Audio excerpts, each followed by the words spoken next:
now, for the next few minutes, as the Doak burns. After a long, dark off-season for the battered bastards of Tallahassee, summer has brought forth new beginnings for the Garnet and Gold. When we last left off Florida State, they were being death-rolled by their hated rivals from Gainesville, Florida, the Florida Gators. They were soundly humiliated in the remnants of Doak Campbell Stadium, capping off a humiliating 2-10 season. A downfall that was unexpected until it wasn't. When you become transfer U and take your eyes off recruiting, you suffer the consequences faster than you can say Tallahassee. While recruiting via transfers brought them the highs of Jordan Travis and a conference title in 2023, they bring as well the lows of DJ Uigalele and humiliating defeats against Duke, SMU, Georgia Tech, and Memphis, among others. With nothing to salvage from the lost season, head coach Mike Norvell grabbed his tomahawk and chopped heads off.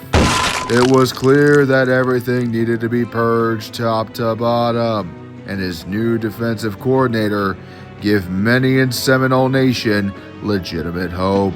Welcome to Tallahassee, Tony White. After rebuilding a dying Nebraska defense into a formidable opponent once more, he will now look to do so again with the Noles. Coach White is considered a rising star in the vast ocean of assistant coaches.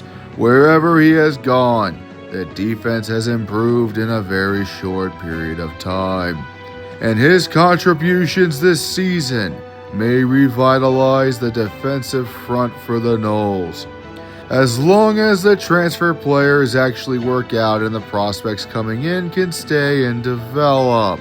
Defensive end Marvin Jones leaving via the portal left a hole on the defensive front they needed to fill. But Coach White was able to bring in James Williams from Nebraska with him to help fill that gap, along with 6 other transfers from across the country that are expected to start immediately. As for his counterpart on offense, it's not looking nearly as bright. Bringing in a coach that is 10 years past his prime carries a ton of risk.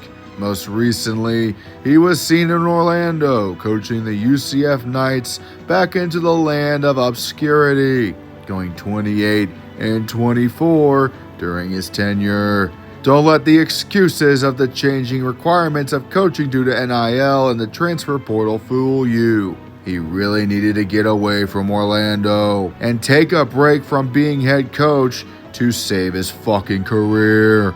For some reason, being offensive coordinator for a tire fire of a football team was his first choice. And now he has to rebuild through the ashes and rubble of Doak Campbell Stadium. The Seminoles lost 4 wideouts to the transfer portal, including top wide receiver Malik Benson.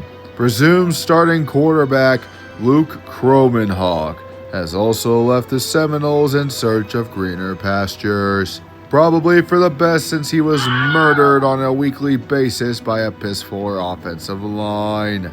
Despite the losses of weapons, Florida State finally learned how to walk and chew bubblegum at the same time. They went heavy in recruiting, getting a slew of names to sign for their freshman class, including 4-star prospect Kevin Sperry, as well as wide receivers Javon Boggs, Tayshawn Gelsey, and Usmain Chroma. These young warriors will become solid weapons over the next 2 years for the rebuilding Seminoles, if they can keep them around. As for immediate needs this season, the Seminoles had no other choice but to go back into the portal to fix their problems. Like a gambler with an addiction, they desperately spun the wheel once more to fix the many issues they have on offense. On paper, it appears that the Gus Bus may have found a whole new offense in the process. 4 offensive line transfers bring experience and strength to a unit that spent too much time cosplaying as paper bags last year. Wide receivers Deuce Robinson from USC and former Tennessee Volunteer Squirrel White will give opposing defensive coordinators some headaches. As for quarterback, as the old saying goes, if you can't beat them, then poach their quarterback and pretend you developed him. After Boston College thumped the Seminoles last year, the Noles took away their quarterback as revenge. Tommy Castellanos is the presumptive starter coming into this season, and he's already talking like it. One of the first games for the Seminoles this season includes a showdown against the Mighty Elephants, the Alabama Crimson Tide. Castellanos said in reference to the upcoming game, quote, "They don't have Nick Saban to save them. I just don't see them stopping me." Kid, you do realize it's still Alabama, right? They went 9-3 and only missed the playoffs because they had a stroke against the Sooners in Norman. Yeah, you did okay for Boston College until you folded like an accordion against 6th-ranked Mizzou, and then regressed immediately before getting injured, which caused you to get benched for the backup in November. And you walked out on the program soon after and missed the remainder of the season. Yeah, I wouldn't really be talking trash in your position until you prove that you're worth a damn headache. Dude has the attitude of a dollar store Nico Iamaleava and half the talent. Anyways, back into character.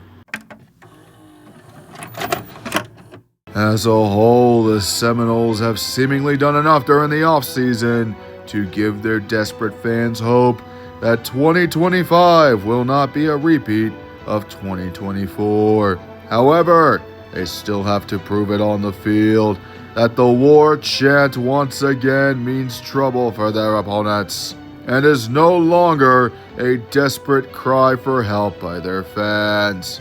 The initial rankings predict them to finish around 7th in the ACC this season, and with a tough schedule including Alabama, Miami, Clemson, and going on the road against Florida, it is more likely than not that the Seminoles could be in for a bad season once more.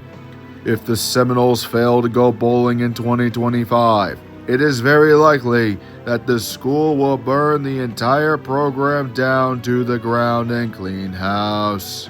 Mike Norvell could either become the hero of the Seminole Nation or yet another statistic. Will the Seminoles reclaim their old glory? Can they escape the hole they dug themselves and return to national prominence? Will Mike Norvell still have a job at the end of December? These questions and more will be answered this season as the Doak burns.